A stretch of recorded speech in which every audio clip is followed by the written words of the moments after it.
আসসালামু আলাইকুম বন্ধুরা, আশা করি সবাই অনেক ভালো আছেন, সুস্থ আছেন, সুন্দর আছেন। আমি আলহামদুলিল্লাহ বেশ ভালো আছি। যেখানে যে অবস্থান থেকে এই আমার ভিডিওটি দেখছেন বা শুনছেন তাদেরকে প্রত্যেকেই জানাই শুভেচ্ছা এবং অভিনন্দন। যারা ইতোমধ্যে আমার এই ছোট্ট চ্যানেলটি সাবস্ক্রাইব করেছেন তাদের জন্য রইল অফুরন্ত ভালোবাসা, এবং যারা এখনও পর্যন্ত আমার এই ছোট্ট চ্যানেলটি সাবস্ক্রাইব করেননি তাদেরকে বিশেষ অনুরোধ করছি, দয়া করে আমার এই ছোট্ট চ্যানেলটি সাবস্ক্রাইব করে আমার পাশেই থাকবেন এবং আপনাদের মূল্যবান মতামতগুলো কমেন্ট বক্সে ছেড়ে যাবেন, যেন আমার কন্টেন্টগুলো আরও সুন্দরভাবে আপনাদের সামনে উপস্থাপন করতে পারি। তো বেশি দেরি করব না, চলুন শুরু করি। গল্পটি পাঠিয়েছেন শাহরিয়ার সাকিব। আমি তার মতো করে বলার চেষ্টা করছি। 1995 সালের ঘটনা। সবেমাত্র কলেজে ভর্তি হয়েছি। মন থেকে ভয় আর কুসংস্কার দূর হবার উপযুক্ত সময় এটি। এমন সময় মনে জেগে বসেছে নতুন ধরনের ভয়। আমাদের গ্রামটি আমাদের ইউনিয়নের সবচাইতে বড় একটি গ্রাম। এটি পূর্ব পশ্চিম একটু লম্বা বেশি। হঠাৎ করেই গ্রামের পূর্ব দিকে কলেরার প্রকোপ শুরু হয়। বিগত 20 থেকে 25 বছরের মধ্যে গ্রামে কোনো কলেরা রোগ ছিল না। 7 দিনের ভেতরে পূর্ব পাশের 5 জন লোক মারা যায়। অনেক সতর্কমূলক ব্যবস্থা নেবার পরও পূর্ব পাশের প্রতিটি বাড়ির কেউ না কেউ আক্রান্ত হতে লাগলো, এবং কয়েক বাড়ির অন্তর অন্তর কেউ না কেউ মারা যাচ্ছিল। রোগটি ধীরে ধীরে পশ্চিম পাড়ার দিকে আসতে লাগলো। জেনে রাখা ভালো, আমাদের বাড়িও কিন্তু এই পশ্চিম পাড়াতেই। তখন পশ্চিম পাড়ার মাতাব্বরেরা মিলে সিদ্ধান্ত নিল যে কবিরাজ এনে রাশ দেওয়ার ব্যবস্থা করতে হবে। যথারীতি কবিরাজ আনা হলো, কিন্তু কিছুতেই কিছু হচ্ছে না। যখন আমাদের গ্রামের এক পুরাতন কবিরাজ, যে কিনা অনেক দিন হলো পুরা পরিবার সহ ফরিদপুর শহরে চলে গিয়েছে, তাকে খোঁজ নিয়ে আনতে হবে। সবাই সিদ্ধান্ত নিল এবং তাকে অনুরোধ করে এক পর্যায়ে তিনি আসতে চাইলেন না। তাকে বিশেষভাবে অনুরোধ করে কিছু টাকা পয়সার লোভ দেখিয়ে তাকে আনা হলো। সে এসে ঘোষণা দিল যে রাত 11টার পরে কেউ যেন বাড়ির বাইরে না বের হয়। রাত 10টার দিকেই প্রতিটা মসজিদে ঘোষণা করে দেওয়া হলো যেন সবাই ঘরেই থাকে। আসলে মাইকে ঘোষণা দেওয়ার কোনো প্রয়োজনই ছিল না, কারণ সবাই এতটাই ভীত ছিল যে সন্ধ্যার সাথে সাথে বাড়ির সব কাজ সেরে সুরে ঘরের ভেতরে ঢুকে পড়তো, আর বের হতো না। আর চারদিকে নেমে আসতো এক অদ্ভুত নীরবতা। এমনকি সন্ধ্যার পর গ্রামের বা পাড়ার মহল্লার দোকানগুলোও খোলা থাকতো না। এশার জামাতেও লোক অনেক কম হতো। বাবা মা আমাদেরকে বের হতেও দিতেন না। তারপরও আমরা মাঝে মাঝে লুকিয়ে দেখতাম কবিরাজ তার সাঙ্গপঙ্গ সহ মশাল জ্বালিয়ে ধূপের ধোঁয়া উড়িয়ে পাড়ার এ মাথা থেকে ও মাথা দৌড়াদৌড়ি করছে, আর এক অপার্থিব সুরে কি অদ্ভুত যেন মন্ত্র পড়ছে। বন্ধুরা, চিন্তা করুন, এরকম পরিবেশ আপনি অন্ধকার রাত্রিতে আপনি একা একা দাঁড়িয়ে দেখছেন।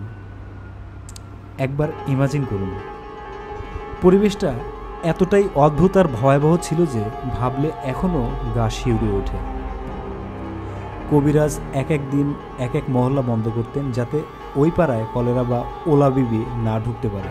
জেনে রাখা ভালো, কলেরার আরেকটি নাম ছিল ওলাবিবি। এই ওলাবিবি রোগ যে গ্রামে ঢুকত সেই গ্রামটা একদম ছাফা করে দিয়ে দিত। প্রত্যেকটা বাড়িতে লোক অসুস্থ হতো এবং ধুকে ধুকে অনেক কষ্ট নিয়ে মৃত্যুবরণ করত। এভাবে পাড়ার প্রায় সব মহল্লা বন্ধ করা হলো। এরই মাঝে এক রাতে আমার মা বাইরে বের হয়ে শুনতে পান যে কে যেন আমাদের বাড়ির গেটের পাশে রাস্তায় দাঁড়িয়ে খুবই করুণ কণ্ঠে কাঁদছে। কান্নাটি আসছিল এক মহিলার। মা ভাবলেন কোনো মহিলা বোধহয় সমস্যা পড়ছে, তাই হয়তো কাঁদছে। আসলে মা তখন পরোপকারের নেশায় কবিরাজের দেওয়া রাশের কথা একদমই ভুলে গিয়েছিল। মা ঘর হতে বের হয়ে যতই গেটের দিকে যাচ্ছিলেন ততই একটা পচা গন্ধ ভেসে আসছিল। অনেকটা মলের গন্ধর মতো, আবার কিছুটা পচা মাংসের মতো। বন্ধুরা, মানুষের শরীরের পচা গন্ধ কেমন যে উদ্ভট এবং বিকট, কেমন যে প্রকোপ। এর গন্ধ যে না শুখেনি, যে না নেয়নি, সে কখনোই বুঝতে পারবে না এটা কতটা ভয়াবহ এবং গা শিউরে ওঠার মতো একটা বিদঘুটে গন্ধ।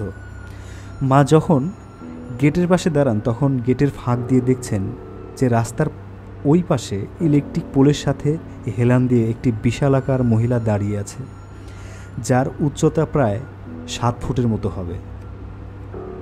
এর গা থেকে এমন উদ্ভট গন্ধ বের হচ্ছিল। মহিলার ভয়ঙ্কর চেহারা দেখায় মা কিছুটা পিছিয়ে আসেন।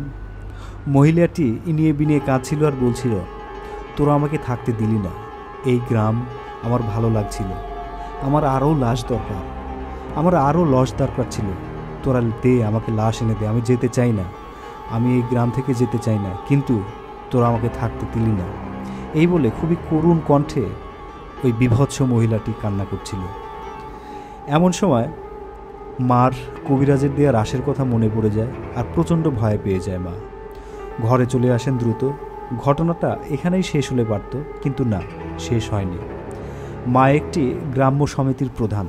পরদিন সকালে কিস্তি দিতে এসে এক প্রতিবেশী, যিনি নৌকায় কাজ করেন, নাবিক বলছিল, কালকে রাতে একটা ভয়ের ব্যাপার ঘটেছিল জানেন ভাবি? মা বলল, কিসের ঘটনা? তখন তিনি বললেন, কাল রাতে ক্ষেত থেকে আসার সময় 2 গ্রাম আগেই তাদের নৌকার তেল ফুরিয়ে যায়। তাই তার নৌকার 13 জন লেবার 9 জনই পাশের গ্রামে নেমে যায়।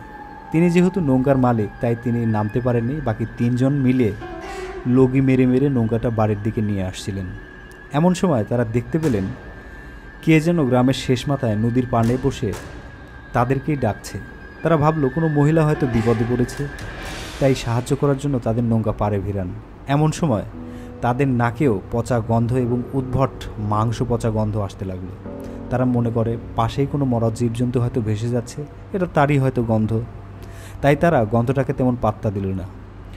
মহিলাটা বলল, তারা যদি তাকে নদীর ওপারে দিয়ে আসে তবে ভালো হয়। তারা মহিলাকে নৌকায় উঠতে বললেন। নৌকা যখন মাঝ নদীতে, তখন দুর্গন্ধটা এত প্রকট আকার ধারণ করে, তারা বুঝতে পারে গন্ধটা মহিলার গা থেকে আসছে। তারপর তারা যখন মহিলার দিকে তাকাতে যায়, তখন মহিলা বলে ওঠে, কেউ আমার দিকে তাকাবি না, তাকালে ক্ষতি করে দেব। তাই ভয়ে ভয়ে তারা মাথা নিচু করে ফেলে। ওপারে নামিয়ে দেবার পর মহিলা বলে, তোরা আমার উপকার করেছিস, তাই তোদের ক্ষতি করলাম না। এটা বলেই মহিলা হাঁটতে থাকে। এরপর গ্রামের কেউ আর কলেরায় আক্রান্ত হয়নি। মূল ঘটনা এখানেই শেষ। তবে এই ঘটনার 4 দিন পর শনিবার ওই কবিরাজ কিভাবে যেন মারা যায়। আশা করি ঘটনাটি আপনাদের ভালো লেগেছে, এবং যদি ঘটনায় কোনো ভুল ত্রুটি থেকে থাকে অবশ্যই কমেন্ট বক্সে আপনাদের কমেন্ট রেখে যাবেন। আমি কমেন্টগুলো রিপ্লাই দেওয়ার চেষ্টা করব এবং আমার যে ভুল ত্রুটিগুলো আছে সেগুলো সংশোধন করার চেষ্টা করব। আর হ্যাঁ বন্ধুরা, যেহেতু আমি গল্প পড়ে শোনাই, তাই আপনারা যে কোনো ধরনের গল্প, হরর গল্প, থ্রিলার গল্প বা আপনার জানা কারো কাছ থেকে পাওয়া গল্প আমাকে ইমেল করতে পারেন। আমি কথা দিচ্ছি আপনাদের গল্পগুলো পড়ে শোনাবো এবং আপনাদের ইমেইলে কনফার্ম করব আপনার গল্পটি সিলেক্ট হয়েছে। সে পর্যন্ত ভালো থাকবেন, সুস্থ থাকবেন। আসসালামু আলাইকুম।